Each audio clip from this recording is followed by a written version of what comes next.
como aplicar a legislação impositiva, fica em casa, para aqueles que continuam nas ruas, nas áreas de inundação, alagamento e desabamento. Por que não tem casas para poder se abrigar? Qual a sua opinião sobre isso, a senhora como promotora de justiça do Ministério Público? Como é que a gente pode se deparar com uma situação dessa, que já era um absurdo antes? Imagine agora com o novo coronavírus.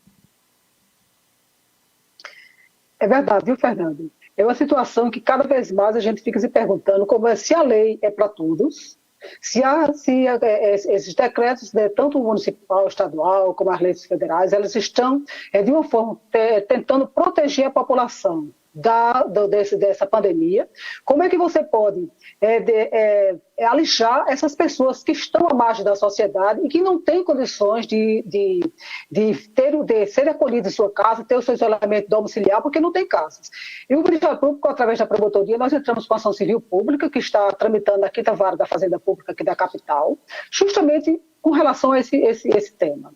Olha, como é que você pode imaginar pessoas humanas iguais a todos nós, que vivem nas ruas, desabrigadas, durante a noite, dormindo debaixo das marquises,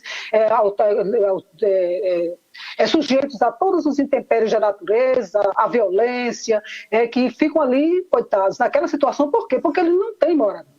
Aí se pergunta, essas pessoas que estão aí, elas também não são pessoas humanas? Elas também não estão passíveis ao contágio do Covid? Elas também não estão passíveis também no caso, elas se contagiarem, elas também propagarem essa doença com relação à população? Mas ninguém está vendo isso.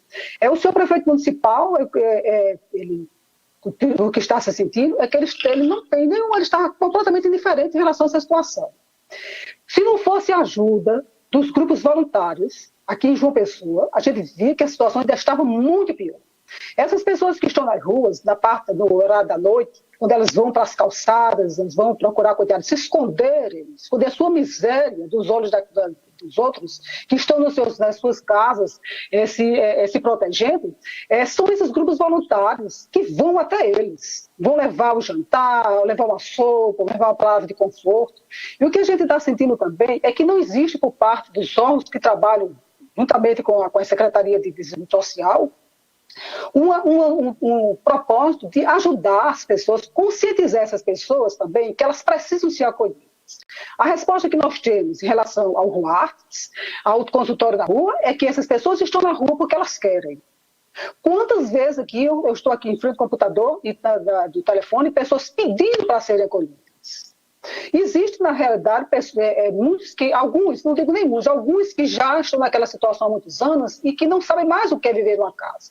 Então, o que eles precisam? Eles precisam de ajuda, de calor humano, precisam de palavra, de conscientização, para que eles possam sentir de que aquela história de tirar você da rua, não é para tirar e depois fazer com que ele volte, é dar condições para que essas pessoas possam sair da rua e viver com dignidade. É muito difícil você imaginar alguém que está, como você vê nesses casos dessas comunidades que foram alagadas, você vê pessoas vivendo miseravelmente em casas, em barracos, cobertos de lona. Mas por que essas pessoas estão aí? Para que existe? O que diz a Constituição Federal? Os chamados direitos fundamentais e direitos sociais do cidadão. Então, a moradia é um direito social do cidadão. A moradia, a saúde, o trabalho, o transporte, todos nós temos o que acontece na legislação brasileira, é que nós temos leis demais e pouca aplicabilidade. O que se sente é que para uns a lei é generosa e para outros, coitados, é como se eles não fizessem parte desse contexto humano de que todos nós somos iguais perante a lei, perante ao Deus superior. que todos nós somos filhos do mesmo Criador. Então, é com muita tristeza que eu vejo essa ação, ela está na justiça ainda, não houve nenhuma perspectiva de consciência em relação ao município, para que essas pessoas que estão na rua sejam acolhidas, essas pessoas que agora estão em área de desabamento e de alagamento também serem acolhidas. Eles ficam dizendo que estão oferecendo auxílio aluguel, mas eu sei o trabalho que a gente tem durante o ano na promotoria, quantos pedidos de auxílio moradia que nós solicitamos e que eles dizem, estamos em análise. E esses benefícios não chegam. Essa história de dizer que está dando auxílio moradia àquelas pessoas, aí eu lhe pergunto, quem é que pode viver numa época dessa de pandemia, onde está tudo fechado, não existe meios de transporte, os órgãos estão fechados, aí no caso comércio, esses pequenos locais, pequenos mercados, essas pessoas sequer têm aonde sair para comprar seu alimento.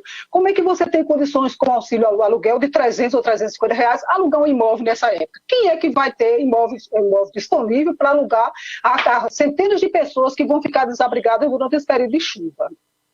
Nós temos aqui muitas situações muito comoventes, e são várias comunidades. Nós temos a comunidade de Três Lagoas, em que as pessoas, desde o ano passado, elas passaram por situações de muito constrangimento, de muito sofrimento, vendo suas casas sendo alagadas, seus pequenos casos, que não digo nem que são pequenos cômodos que eles ali pelo menos se sentem abrigados com sua família, que ainda tem esse localzinho para viver.